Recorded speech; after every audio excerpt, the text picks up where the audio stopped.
Hello everyone, আমাদের আগের ভিডিওতে আমরা শিখেছিলাম কিছু নতুন নতুন অ্যাডভান্স ভোক্যাবুলারি। আর কমেন্ট সেকশনে এরকম অনেক ওয়ার্ডের ব্যাপারে আরও বেশি কথা বলার জন্য বা ডিটেইলসে কিভাবে একটা সেন্টেন্সে সেই ওয়ার্ডগুলো ইউজ করা যায় সেইটা নিয়ে একটা ভিডিও করার জন্য রিকোয়েস্ট পেয়েছিলাম। তাই আজকের আমাদের এই ভিডিওটা সাজানো হয়েছে সেই সব অ্যাডভান্স ভোক্যাবুলারিজ নিয়ে।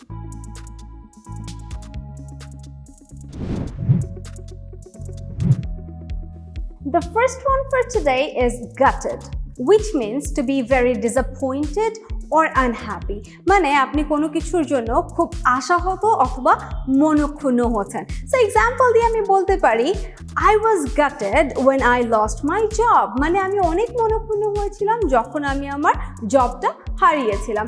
অথবা আমি বলতে পারি she was gutted when she had a fight with her parents. সে যখন তার প্যারেন্টসের সাথে তার একটা ফাইট হয়েছিল তখন সে অনেক বেশি আশাহত হয়েছিল।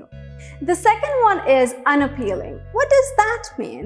Unappealing means not attractive or not inviting. মানে কোনো কিছু আকর্ষণীয় না এরকম বোঝাতে। সো আমি যদি সেন্টেন্সে ইউজ করি তাহলে আমি বলতে পারি this color is unappealing. মানে এই কালারটা একদমই আকর্ষণীয় না এমন কিছু। The third one is bloke, which means a man. So আমি এক্সাম্পলে বলতে পারি he is a really nice bloke. The last but not the least is loo. Loo means toilet. So example আমি বলতে পারি can you please stop the car, I need to go to the loo. অথবা আমি বলতে পারি I'll just go to the loo. এই ওয়ার্ডটা কিন্তু খুব ভালো উপকারী, তাই না? কেমন লাগলো আমাদের আজকের এই অ্যাডভান্স ভোক্যাবুলারিগুলো?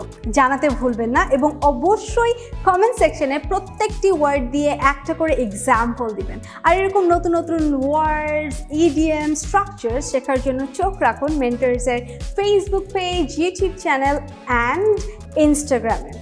আজকে এই পর্যন্তই। I'll see you guys again with a new video. Till then, take care.